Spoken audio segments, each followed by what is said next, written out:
Hello everybody, my name is Johnny Layups and today I'm going to host Intervention Convention on CBS. Today we have three very strong women ready to release their problems into the world. Today we're going to explore the different techniques of cognitive therapy. Let's start with our first guest, Jess from Elko, Nevada. Hi. Hello there.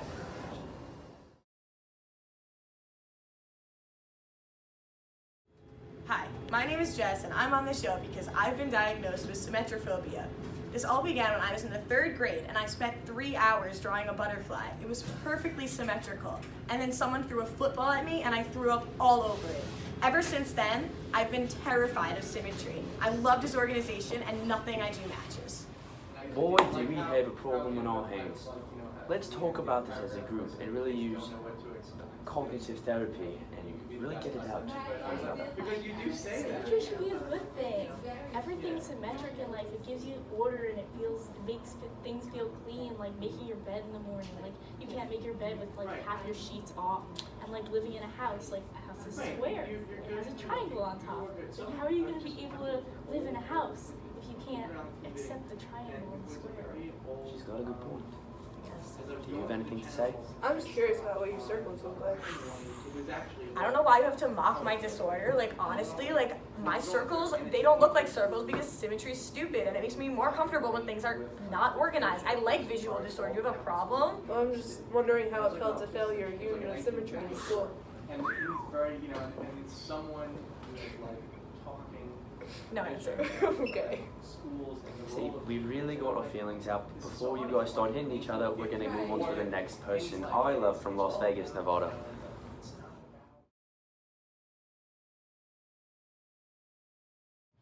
Hi, my name is Isla and I have metrophobia. It's a fear of poetry because in middle school we did poetry out loud and basically I forgot the whole thing and everybody laughed at me, including the teachers. Yes, I know, tragic. But so yeah, poetry's horrible and it's basically like witchcraft, so nobody likes witches. Why should we be rhyming? Like rhyming's weird, it's like gross, like who does it? Don't be a witch, don't use poetry, thank you. Well, it's a good thing you came to the show today. I'm going to use my good friend from the Outbacks, Albert Ellis's RET technique, and really try to get inside your mind and show you why it's irrational to think of poetry like that.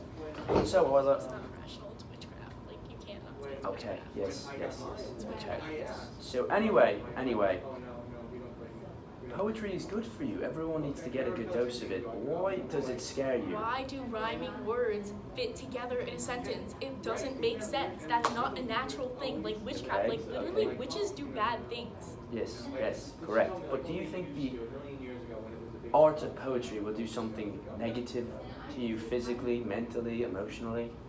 Like it's a piece of bad paper. luck. Okay, fair enough. Rhyming words, the spells, they're like whatever it's called, the abracadabra spells Yes. bring bad luck. But you have to realize when you go to college and high school that you're going to be reading all different types of literature, including. Okay. I'm really what I'm trying to do here is trying to get inside your mind and really figure it out. I understand that it was the kids laughing at you and the teachers, disrespect all over the board, but at some point you just have to think to yourself, why do words on a piece of paper that happen to rhyme scare you?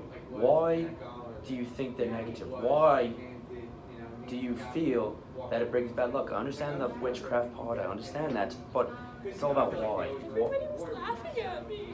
Okay, before she starts crying, we're gonna move to the next guest, Jessie. But let's go to commercial break.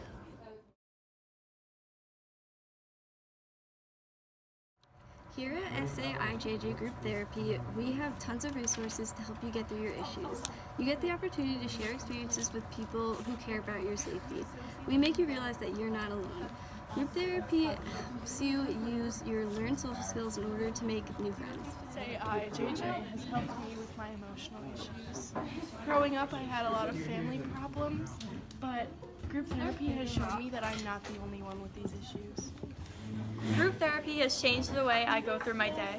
And fortunately, we cleaned up the tears before anyone got hurt, and Jess is still mad at Jessie for her circle comment, but we've calmed them down. But let's get inside the mind of Jessie Candello and her fear.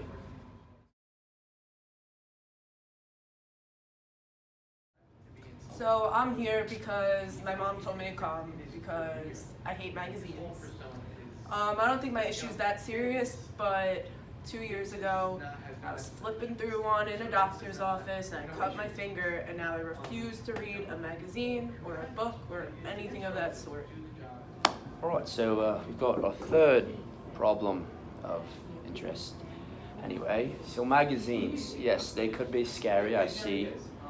But what I'm going to do right now is try to get you to think of different ways of magazines. A constructive, precise way of thinking about paper pamphlets. Now, what I've been told is, have you had nightmares about them eating you? I told you that. Okay, never mind, we'll just move on. Anyway, magazines. It's not true. I think it's true. Anyway, magazines, they teach you stuff. They're enjoyment for reading, but also there's different magazines like science magazines and social studies magazines, and all magazines that can help you learn. And there's even fun ones like the Scholastic Kids one you get at the book fair. That's always a rip-off. Yeah, those are still fun even though they're overpriced.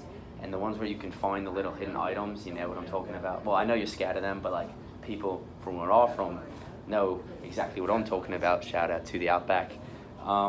Anyway, I'm just trying to get you to think of magazines in a different way. Do you guys want to help out? Yeah, magazines are cool. They're dangerous. They're what? Books, they're not witchcraft.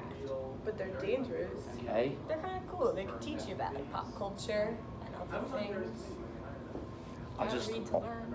Exactly, and I just want you to think and understand that just because it injured you, which is kind of pathetic, but just because it injured you, it shouldn't matter. You know, you're still gaining knowledge, and you can use that knowledge in school and with your family and friends, and eventually later in the real world, where you go off to become someone that you strive to be.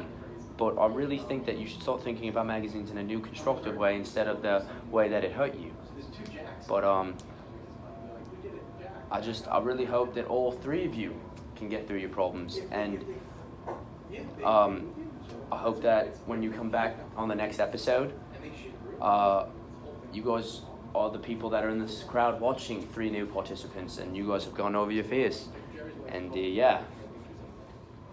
So that was the end of Intervention Convention with Johnny Layups. Just a quick review. We went through all different cognitive therapies, including Albert Ellis's RET, group talking, new constructive ways of thinking about their fear.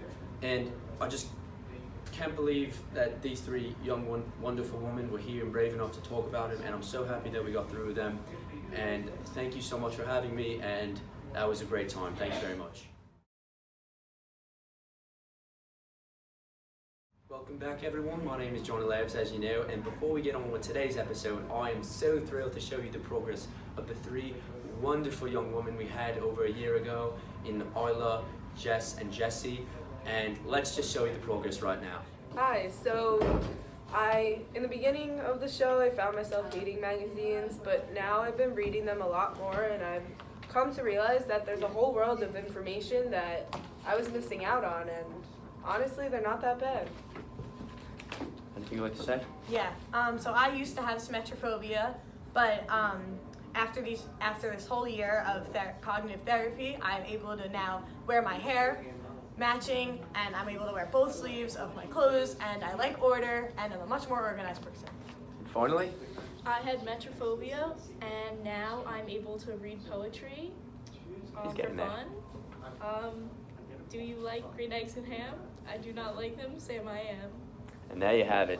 See, all it took was 1 year of progress for these 3 wonderful women to come on the show and share their fears. And 1 year they have transformed through cognitive therapy. And let's just see what happens on today's episode.